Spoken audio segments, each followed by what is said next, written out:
여러분 안녕하십니까? 자동차와 반도체 분야 관세율을 포함한 한미 간의 무역 협상이 최종 마무리됐습니다. 경주 한미 정상회담 이후 16일 만에 협상 내용을 정리한 공동 설명 자료, 이른바 팩트 시트가 공개됐습니다. 이재명 대통령이 직접 이 사실을 발표도 했는데 한국에 3,500억 달러 대미 투자를 전제로 자동차 관세는 15%로 조정됐고 핵 추진 잠수함 건조도 합의문에 담겼습니다. 첫 소식 지웅배 기자의 보도입니다. 최종 합의 내용은 이재명 대통령이 직접 들고 나와 발표했습니다. 우리 경제와 안보의 최대 변수 가운데 하나였던 한미 무역 통상협상 및 안보 협의가 최종적으로 타결됐습니다. 최대 관심사였던 대미 투자 규모는 정부 발표 그대로 팩트시트에 담겼습니다.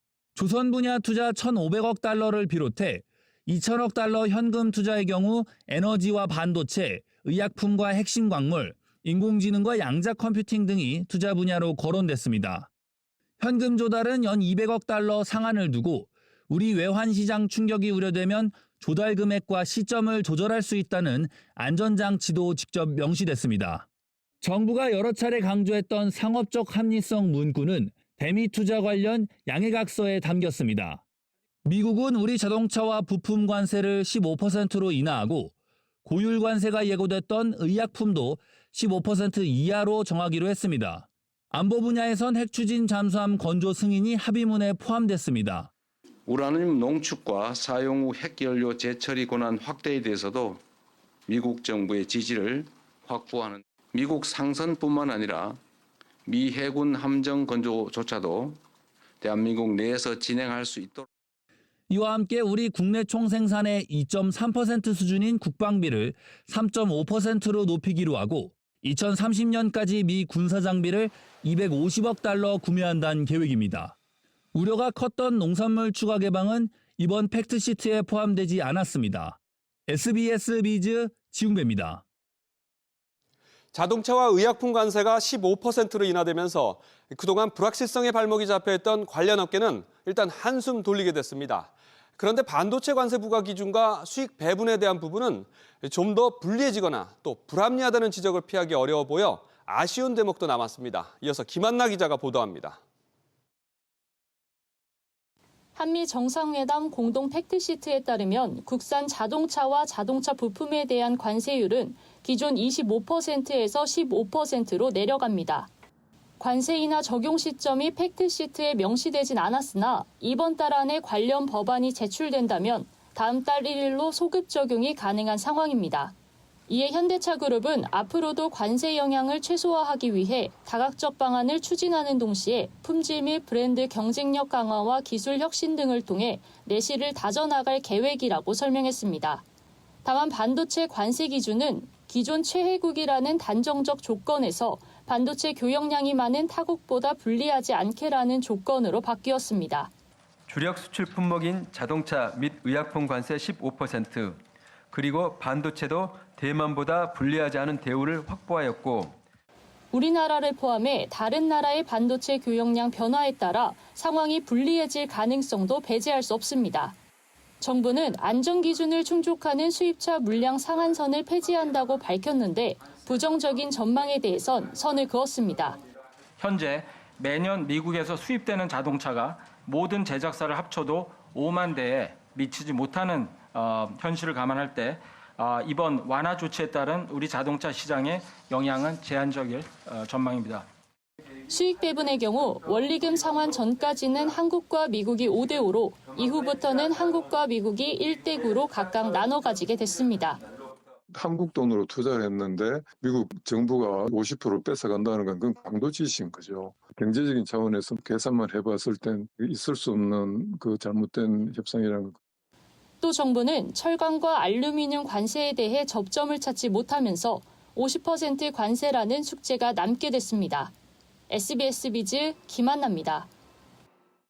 안보 분야 관련해서는 핵 잠수함 건조를 함께 추진하고 사용 후 핵연료 재처리 건도 확보했습니다. 핵 추진 잠수함은 국내 건조가 기본 전제라는 게 대통령실의 설명입니다. 핵 잠수함은 전 세계적으로 갖고 있는 국가가 별로 없는 첨단 전략 자산입니다. 국내에서 그것도 국내 기업들이 건조에 성공할 경우 우리 조선업 수준도 한 단계 도약할 거란 전망이 나옵니다. 조선업계의 마스가 프로젝트 본격 가동에 대한 기대감도 커지고 있습니다. 계속해서 유정현 기자입니다. 한미 양국의 관세 안보 협상 세부 내용을 담은 조인트 팩트시트에 핵 추진 잠수함 건조 지역이 명시된 건 아닙니다. 다만 양국 정상은 처음부터 한국 내 건조를 전제로 논의했다는 게 우리 정부 설명입니다. 원자력 잠수함 전체를 어디서 짓느냐라고 말할 때는 한국에서 짓는 것을 전제로 대화하고 있다고 말씀드립니다. 핵 추진 잠수함은 잠수함에 소형 모듈 원전을 탑재하는 등 첨단 기술이 집약돼 있습니다.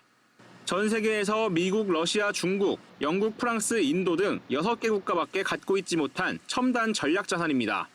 건조에 나설 것으로 거론되는 조선사는 군함 실적이 많은 한화오션과 HD현대 중공업입니다. 이들은 캐나다 정부 잠수함 사업에 원팀으로 출사표를 던지기도 했습니다. 사실 항모보다 전략적 우선순위로 더 중요한 가치를 두고 있는 게 핵 잠수함이거든요. 산업 영역에서의 한 단계 더 수준을 높일 수 있는 중요한 계기가 될 것 같습니다. 다만 한화오션과 현대중공업은 국내 KDDX 건조 사업을 두곤 첨예하게 갈등 중입니다. 방위사업청이 수차례 사업자 선정 시도에 나섰지만 수의계약 정당성을 설득하지 못해 사업이 당초 계획보다 1년 넘게 미뤄졌습니다. SBS 비즈 유정현입니다. 최종 합의된 한미 무역 안보 협정 앞으로 어떤 변수와 또 절차가 남았는지 이 내용은 대통령실 출입하는 우영준 기자와 좀 더 알아보겠습니다. 자, 우 기자, 네. 지난 5달을 먼저 좀 정리를 해볼까요? 네, 미국이 우리에게 25%를 관세를 부과하겠다 이렇게 발표한 게 지난 7월 8일이었습니다. 그 뒤 두 차례 한미 정상회담과 5개월 여간 협상 끝에 지난달 29일 경주에서 공식 타결 소식이 나왔습니다. 그리고 16일 만에 이번에 팩트시트가 공개된 겁니다. 이번에 그 팩트시트가 나오기까지 이렇게 좀 시간이 걸린 배경은 뭡니까? 네, 지난달 29일 경주 한미 정상회담에서 이재명 대통령이 공개적으로 그 의제를 꺼내서 얻어낸 핵 추진 잠수함 건조 때문이었습니다. 이 대통령이 브리핑에서 직접 언급을 했는데 잠시 들어보시겠습니다. 우라늄 농축이나 핵 재처리 문제, 또 핵 추진 잠수함 문제에 대해서 미국 정부 내에서 약간의 조정 과정이 필요하지 않았나 이렇게 생각이 됩니다. 그럼 앞으로 남아있는 쟁점들은 뭐가 있는지도 좀 짚어보죠. 우선 핵잠수함, 우리나라에서 건조하는 건가요? 네, 결론부터 말씀드리면 팩트시트 문서에 건조 장소와 조건 같은 것들은 구체적으로 적시하지 않았습니다. 그런데 앞서 트럼프 미국 대통령이 핵잠 건조가 필라델피아의 하나오션 조선소에서 이뤄지길 바란다는 취지로 언급한 바 있죠. 이에 위성락 대통령실 국가안보실장은 전제 조건은 우리나라에서 건조하는 것으로 협상이 진행됐다 이렇게 못 박았습니다. 하지만 문서에 담기지 않은 만큼 양국 간 추가 협의 내용을 봐야 할 듯합니다. 이번 팩트시트에는 우리나라가 강조했던 그 상업적 합리성, 이 부분도 안 보이던데 어떻게 된 겁니까? 네, 관세 협상과 관련한 MOU 설명이 방금 완료가 됐습니다. 상업적 합리성이라는 표현이 명시가 됐는데요. 하지만 우리 기준에서 상업적 합리성으로 끌어낼 수 있느냐는 한번 지켜봐야 할 듯합니다. 전문가 얘기 들어보시겠습니다. 자체가 추상적이에요. 예를 들어서 주도하는 사업에 대해서 수익이 한 5년 이내 나야 우리는 합리적이라고 생각한다. 그럼 미국은 7년 이내, 우리는 그게 합리적이라고 생각하는데 못 줄 거라는 거예요. 김정관 산업부 장관은 투자 이행 과정에서 분쟁이나 갈등이 발생하면 협의위원회 등을 통해 최대한 우호적으로 해결해 나가기로 했다고 설명했습니다. 자, 우 기자 수고했습니다.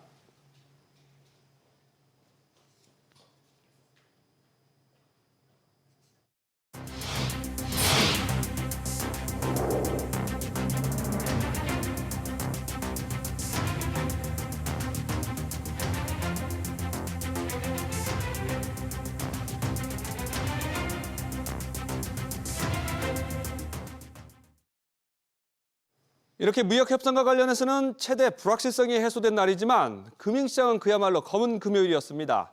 미국 증시가 기술주를 중심으로 흔들리자 국내 증시도 직격탄을 맞았습니다. 반도체를 중심으로 한 외국인의 2조 원이 넘는 매도 폭탄에 코스피가 4,100선이 무너졌고 다음 달 금리 인하 기대감마저 꺾이면서 투자 심리는 극도로 악화됐습니다. 엄하은 기자의 보도입니다. SK하이닉스는 8% 급락해 56만 원의 거래를 마쳤고 삼성전자는 5%대 하락해 10만 원 선이 무너졌습니다. 대장주가 무너지자 코스피는 3.8% 하락한 4,011.57에 장을 마쳤습니다. 외국인이 2조 3천억 원 넘게 팔았는데 2조 6천억 원가량 매도한 지난 2021년 8월 13일 이후 최고치입니다.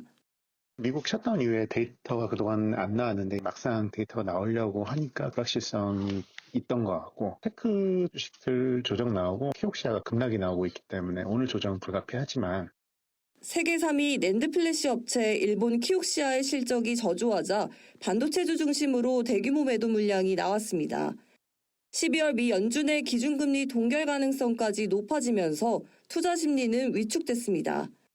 시카고 상업거래소 그룹 패드워치에 따르면 일주일 전만 해도 30%에 불과했던 금리 유지 확률은 연준 위원들의 매파적 발언이 이어지자 48%까지 뛰었습니다. 실물 경제에 대한 우려가 있는 상황 속에서 AI 투자에 대한 정당화가 필요한 시점이라고 생각을 하고요. 엔비디아 실적 발표와 같은 이벤트들이 실적 성장에 대한 해소해 준다면은 조금 우려가 완화될 수 있다고 생각을 하고, 다만 연준의 매파적인 스탠스가 좀 강해지고 있는 상황이라서 스탠스 변화가 좀 시장의 중심축으로 작용하지 않을까. 다음 주 발표되는 미 고용 지표가 실업률 없이 발표되는 반쪽짜리인 만큼 증시 방향성에 대한 우려가 나옵니다. SBS 비즈 엄하은입니다. 고공행진하던 달러원 환율은 외환당국의 구두 개입으로 10원 넘게 하락한 채 주간 거래를 마쳤습니다. 환율이 수입 물가에 상승 압력으로 작용하자 당국이 저지에 나선 건데요. 다만 이 환율이 방향을 아예 바꿔서 하락세로 접어들지는 미지수입니다. 신성우 기자. 네, 신성우입니다. 오늘 환율이 요동쳤는데 얼마에 마감됐습니까? 네, 달러원 환율은 어제 주간 거래 종가보다 10원 70전 내린 1,457원에 장을 마쳤습니다. 환율은 장 초반 상승세를 이어가며 오늘도 1,470원을 넘겼습니다. 그러다 당국의 구두 개입성 발언이 나오면서 방향을 바꿔 급락했는데요. 구윤철 부총리를 비롯한 금융, 통화당국 수장들은 오전 시장 상황 점검 회의를 열고 국민연금, 수출업체와 논의해 환율 안정 방안을 마련하겠다며 가용수단을 적극 활용하겠다고 밝혔습니다. 여기에 한미 팩트시트에 외환 시장 안정 항목이 담겼다는 점도 알려지면서 환율 하락에 힘을 실었습니다. 이렇게 잠시 환율이 내려오긴 했으나 본격적으로 방향을 바꿀 것인지는 미지수인데요. 엔화 약세와 수급 불균형 등 환율 상승 요인이 아직 해소되지 않았기 때문입니다. 결국 당국이 어떤 방안을 내놓느냐가 향후 환율 안정의 관건이 될 것으로 보입니다. 이미 이런 환율 변동성 확대는 물가에도 상승 압력으로 작용하고 있죠. 네, 그렇습니다. 지난달 수입 물가는 전월 대비 1.9% 오르며 4개월 연속 상승세를 이어갔습니다. 지난 1월 이후 9개월 만에 최대폭 상승인데요. 국제유가가 한 달 사이 7% 넘게 하락했음에도 환율이 뛰며 수입 물가를 자극했습니다. 환율이 결국 물가 원재료 같은 데 직접적으로 반영될 수밖에 없기 때문에, 물론 해지를 해서 일부 승차되는 부분이 있지만 이렇게 장기적으로 오르게 되면은 해지도 한계가 있기 때문에 좀 올라갈 수밖에 없다.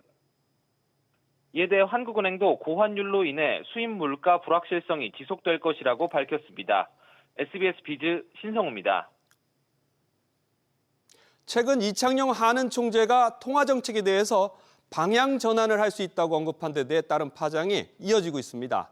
이 발언이 한국은행의 기준금리 인하 기조가 사실상 끝난 것 아니냐는 해석으로 이어지면서 채권금리는 발작 현상을 보였습니다. 이한나 기자입니다. The magnitude and timing of the cut or even the change of direction will depend on the new data that we will see. 시장은 방향 전환에 예민하게 반응했습니다. 금리 인하를 연기할 수 있다 하는 거하고 또 금리를 높일 수도 있다. 이때까지 인하 기조에서 인상 기조로 바뀔 수 있다. 뭐 그런 의미가 좀 포함되어 있지 않나. 불똥은 국채 시장으로 튀었습니다. 당일 외국인 투자자들은 하루에만 3년 국채 선물을 1조 5,352억 원어치, 10년물을 4,279억 원어치 순매도하며 채권 금리를 밀어올렸습니다. 여기에 채권을 판돈 중 일부를 달러로 환전하면서 달러원 환율 상승을 부추겼습니다. 한은은 시장 진화에 나섰습니다. 이창용 총재의 발언이 통화정책의 선회나 기준금리 인상을 검토한다는 의미가 아니라고 선을 그었습니다. 다만 최근의 시장 환경 역시 금리 인하 가능성을 낮추고 있습니다. 지난 금융통화위원회에서 금리 유지 배경이 됐던 수도권 집값과 환율 불안은 여전합니다. 한은은 오는 27일 열릴 금통위에서 수정 경제 전망을 내놓는데 내년 성장률 전망치를 높일 가능성이 큽니다. 금리를 낮춰 경기를 부양할 필요성도 낮아지면서 금리 인하 사이클이 종료될 것이라는 관측에 무게가 실리고 있습니다. SBS 비즈 이한나입니다. 지난달 장기 연체자들의 빚을 탕감해주는 세도약 기금이 출범했습니다.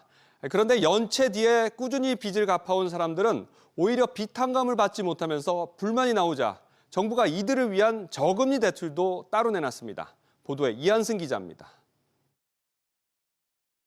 이번 지원 대상은 채무 조정으로 빚을 상환하고 있어 연체 인정이 안 돼 세도약 기금을 못 받은 사람들입니다. 대출 금리는 은행권 신용대출에 준하는 연 3에서 4% 수준으로 1인당 최대 1,500만 원까지 빌려줍니다. 채무 조정을 이행한 기간이 길면 길수록 금리는 낮아지고 한도는 올라갑니다. 약 8만 4천 명이 세도약론을 신청할 것으로 금융위원회는 추산했습니다. 채무 조정 후 빚을 상환 중인 분들은 잘 아시다시피 제도권 금융을 통한 대출이 사실상 어렵거나 거절되고 있는 그런 상황입니다. 따라서 세도약론을 통한 3, 4%대의 낮은 금리의 대출 지원을 활용할 필요가 있겠습니다. 이 밖에도 5년 이상 연체한 사람들에게는 세도약 기금과 동일하게 특별 채무 조정을 받을 수 있게 했습니다. 원금 감면율이 최대 80%에 달하고 최장 10년간 분할 상환이 가능해 일반 채무 조정보다 강화된 제도라는 설명입니다. 이러한 형평성 제고 방안들이 세도약 기금의 사각지대를 보완하는 한편 서민 취약계층의 재기를 지원하고 부채 부담을 경감할 수 있을 것으로 기대합니다. 지난 9월 이재명 대통령의 잔인한 금융 발언 이후 국회에서는 15.9%인 헬스알론 금리를 최저 9.9%까지 낮추는 절차가 진행되고 있습니다. 여기에 이 대통령이 어제 가난한 사람에게 비싼 이자를 강요하는 금융 계급제를 언급하면서 취약계층의 부담 완화는 당분간 계속될 전망입니다. SBS 비즈 이한승입니다. 정부가 자동차 미래 먹거리로 꼽히는 자율주행 부문에서 미국과 중국을 따라잡기 위한 청사진을 내놨습니다. 3년 뒤엔 국내 기업이 만든 한국형 AI 자율주행차를 양산하고 그것도 400만 대 이상을 국내에서 생산하겠다는 구상입니다. 최지수 기자가 살펴봤습니다. 자율주행 기술 개발은 데이터 학습이 핵심입니다. 더 많은 주행 데이터를 빠르게 학습할수록 기술이 고도화되기 때문입니다. 따라서 AI가 학습 데이터를 기반으로 모든 상황에 맞춤형으로 대응하는 엔드-투-엔드 기술이 차세대 핵심으로 꼽힙니다. 현대차 그룹 등 우리 기업들이 해당 AI 기술을 개발 중인데 정부가 2028년까지 이를 적용한 자율차를 상용화하는 단계까지 끌어올리겠다고 밝혔습니다. 우리가 지금 미국과 중국에 비해서 많이 뒤떨어진다는 측면이 있습니다. 빅데이터는 물론이고 알고리즘에 대한 융합, 이런 부분까지 하는 게 이제 엔드-투-엔드라는 개념이기 때문에 상당히 중요한 부분입니다. 기술 우위에 있는 테슬라 완전 자율주행도 E2E를 기반으로 합니다. 그간 업계에선 레벨 4 이상의 차를 만들어도 무인 주행에 대한 법적 근거가 없어 수익화를 못한다는 볼멘 소리가 이어져 왔는데 내년까지 제도를 완비할 예정입니다. 사업화 모델에 대한 정부의 지원을 많이 요구들 하셨죠. 할 데가 없으면 생산을 할 수가 없잖아요. 버스라든지 BRT 서비스들 대규모로 투입을 좀 할 수 있는 시장을 좀 열어달라는 요구가 좀 많이 있었습니다. 규제도 최소화합니다. 그간 개인정보 보호를 이유로 학습에 제한적으로만 허용된 영상 데이터도 익명 처리 없이 원본을 활용할 수 있게 자율차법 개정을 추진 중입니다. 세부 제도 설계는 국토교통부가 담당할 예정으로 완전 자율차 시대를 위해 구체적인 시점을 담은 촘촘한 로드맵이 뒷받침돼야 할 것으로 보입니다. SBS 비즈 최지수입니다. 국내외 게이머들의 축제 지스타가 이틀째를 맞았습니다. 그런데 20년이 넘으면서 이 지스타의 인기도 예년에 비해서 시들해지는 모습입니다. 해외 게임사들의 신작 패싱은 여전했고 국내 주요 게임사들도 불참하는 등 위상을 잃어간다는 평가도 나옵니다. 부산 현지에서 김동필 기자입니다. 12년 만에 지스타에 돌아온 블리자드. 빈손으로 복귀하며 아쉬움을 남겼습니다. 올해 해외 게임사가 늘었다고는 하지만 인디게임 등 소규모라 구색 맞추기에 그쳤습니다.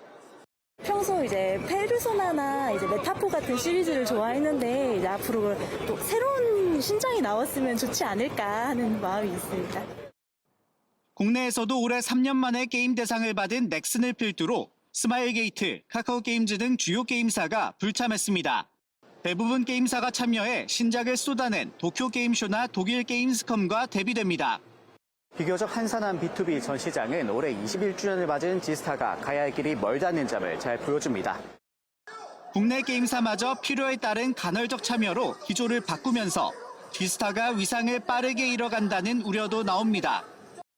시작한 지가 21년이나 지났어요. 근데 여타의 전시회와 똑같은 포맷으로 재탕하는 것 같은 인상을 주고 있어요. 이제 온라인 모바일에 특화된 어떤 전시회만의 강점을 갖는 쪽으로 이렇게 준비가 되면 좋을 것 같아요. 지스타는 게임사 행사 외에 B2B나 코스프레, G콘 등으로 다변화하고 있다면서도 해외 게임사 유치도 최선을 다하겠다고 했습니다.